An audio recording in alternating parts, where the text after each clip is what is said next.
Hey guys, how you doing? Hope everything is great for you.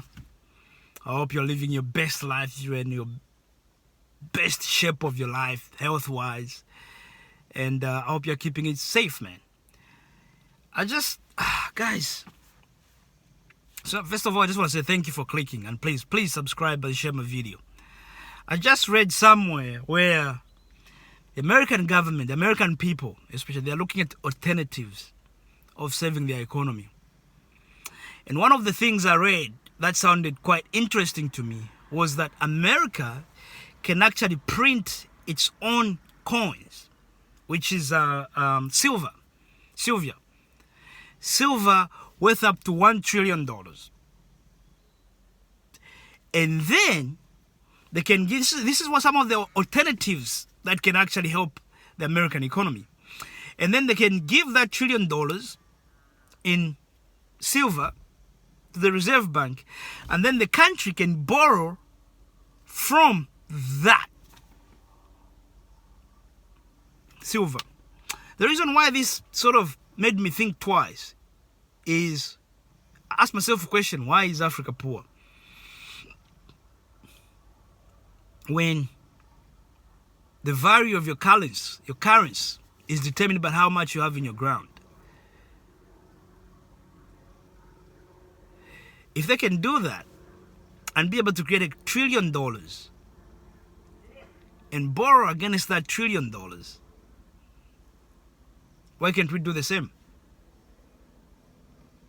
Why can't we do the same? Why is it that America is printing out all this money every day and the dollar is not collapsing? But every other country can do it. and the economy collapses. The moment those countries start printing out money, the economy collapses. But America is not collapsing. So, does it mean there's a fake economy that has been created around the world? Does it mean all these economies might actually be fake?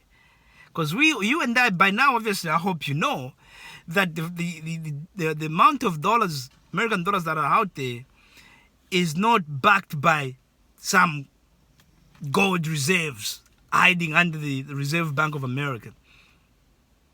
It's not like that anymore. They just print. Remember when the pandemic started, they printed almost $6 trillion? So why are people suffering in the world when there's that kind of money?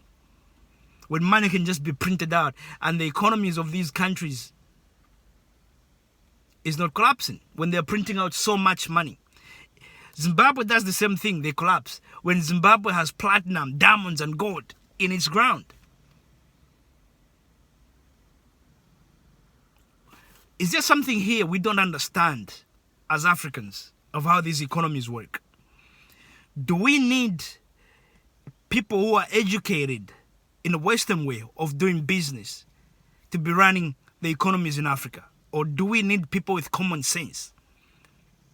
I say this because if you are an economist and you are educated, could be educated at Cambridge and whatever, and all you know is this is the way the economy is done, you know, the westernized way of, you know, money printing.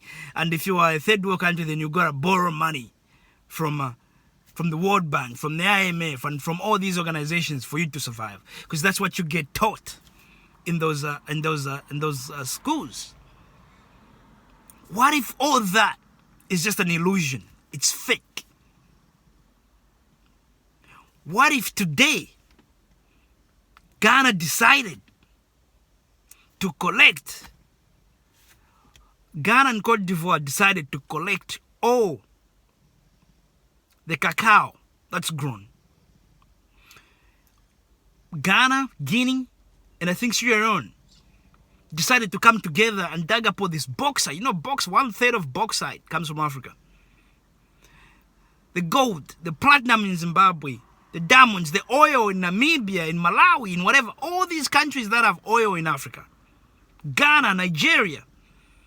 If we decided to say, we dig that up and we keep it, and then we print out the money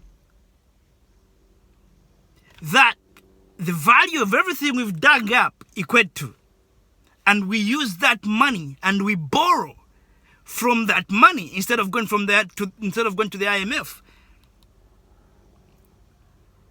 Don't you think that's what we should be doing? Imagine if Congo and Zambia dug up all the copper and stockpiled it, only sold maybe 10% and managed to store 90%.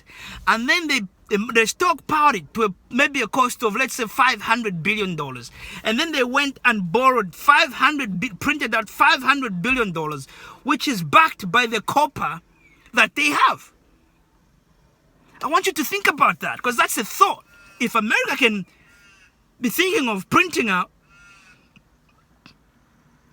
of minting 1 trillion worth of silver, why can Zambia mint 500 billion worth of copper when they have plenty of copper in there? Just find the storage, store it properly, and we can be selling some. And the price of copper is going to go up. Which means the value of the money that we're going to have in copper is going to go up. Just think of that.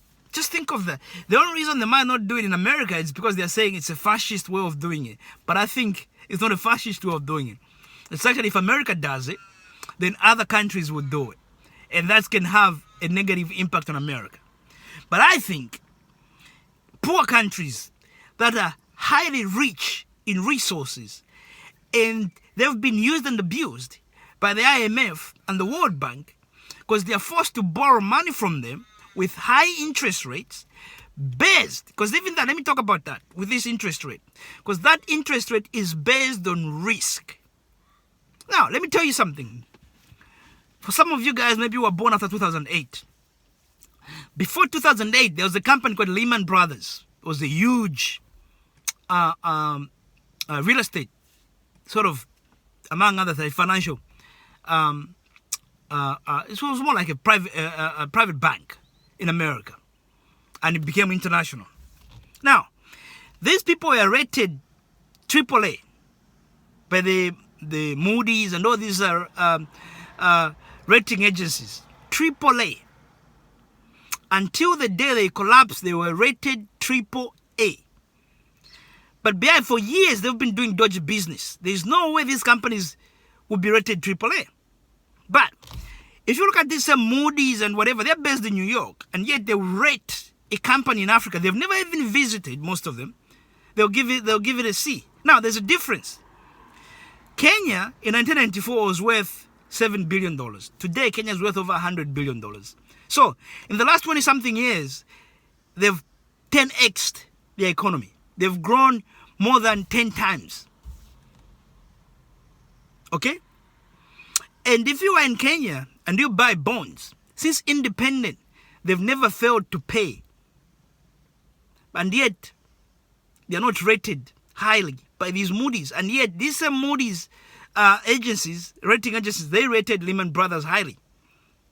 You know where I'm coming from? So don't believe those ratings. And I'll say this, if you're an African American, planning on moving to Africa, Tanzania, Kenya, Ghana, look at how much interest they'll give you when you buy government bonds. Because some of them, they do better than an ETF on Wall Street.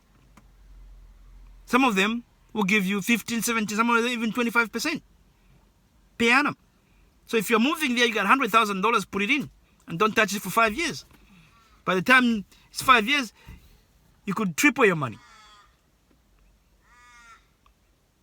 That's just an investment strategy I'm trying to bring up, but the stories for other days. But I want you to think about how the world works. We need to understand how the world works. There's no way Africa should be poor when the value of your currency must be backed by what you have underground. You don't even have to dig it. It's just a matter of knowing there's something underground. They have platinum. The biggest platinum reserves in the world is in Zimbabwe. That in itself is hundreds of billions of dollars. But Zimbabwe can't borrow even $1 billion from the IMF. What if Zimbabwe just printed out $1 billion? But guess what? The economy collapses. So we need to understand how this works, because I think it might even make sense for us to step out of the pyramid. Because if you have ever been involved in the pyramid business, which I think the world economy is, the top takes everything. The guys at the bottom are the workers, and they get nothing. The continent of Africa and its people in Africa and in the diaspora are at the bottom of that pyramid. The way you get successful is to get out of the pyramid. China has done it. China is not asking for vaccines right now. China is making their own vaccines. Africans are asking for vaccines. They are at the mercy of these so-called world powers, of the people at the top of the pyramid. And yet, we are the ones with the riches in the ground. We need to start thinking of creating our own economies. We need to get out of the pyramid. Just remember, America can mint $1 trillion worth of silver. Zambia, Ghana right now can just start buying all the cacao, and the price of cacao in the world will go up. And they can easily, in the next 3-4 years, they can create $15 billion from that cacao and print it out and then invest it in its people. Gold, they're doing it. Oil, they're doing that. They have all these things. Nigeria can do the same. But because we've been taught, and we have these technocrats who've been educated in all these universities that teaches them that if you are poor, you go and borrow money from the World Bank. That teaches them that America is at the top and you go and borrow money from them. And you gotta listen to what they say for you to develop. We've been brainwashed to believe that.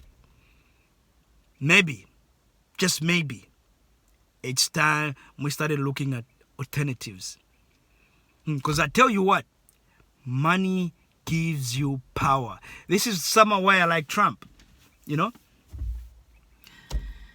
Trump has been moved from Twitter and all these social media stuff, but guess what? He's creating his own.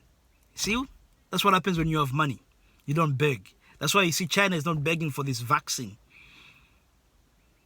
They are creating their own, which I'm hearing is even better because it's not using this mRNA thing that's swelling up every organ in your body.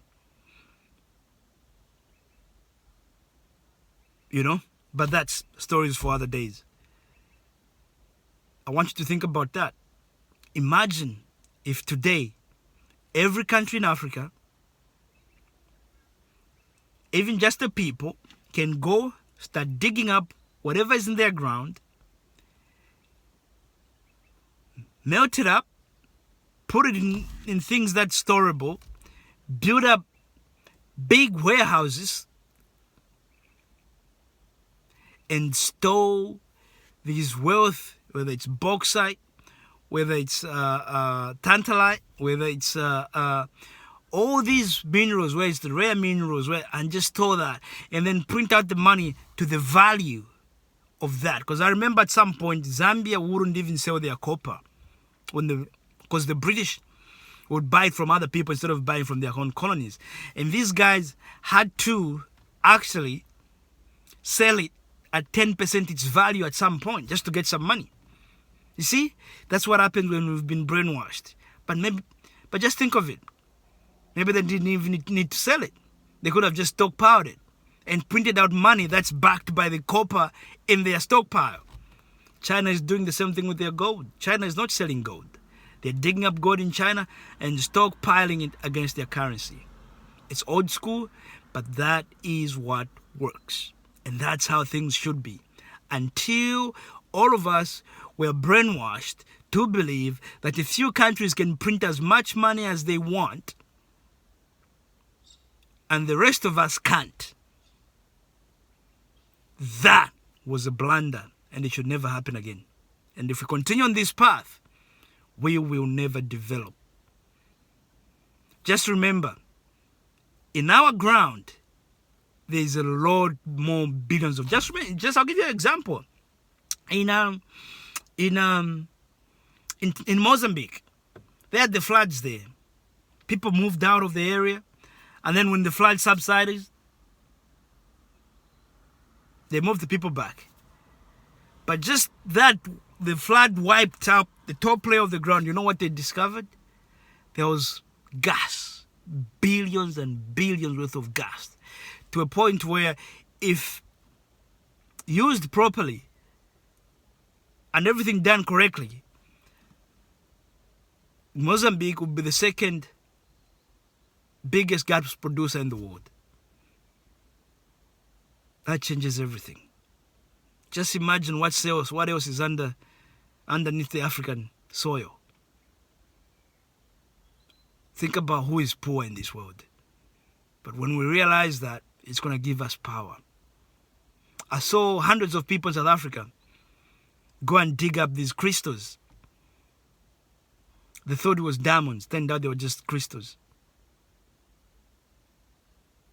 But what if, I remember seeing people in Congo finding a mountain literally full of gold and people digging it up. Imagine if with just a little bit of technology, we dug up as much as we could underneath that ground, got to the diamonds, and made sure each person in that village got an equivalent of that diamond, sold it, and we put that money together and started building our beautiful continent. It's going to happen. But I'm just saying, I want you to think about this. The value of your currency should be backed by what's underground. It doesn't have to be dug out. But it should be backed by what's the value of what's underground. If the dollar is not backed by anything, why is the dollar not collapsing? Are we living in a virtual reality already? In the metaverse already? Where the real deal is looked as fake? Think about it. Thank you guys. Thank you for watching. And please subscribe. Goodbye.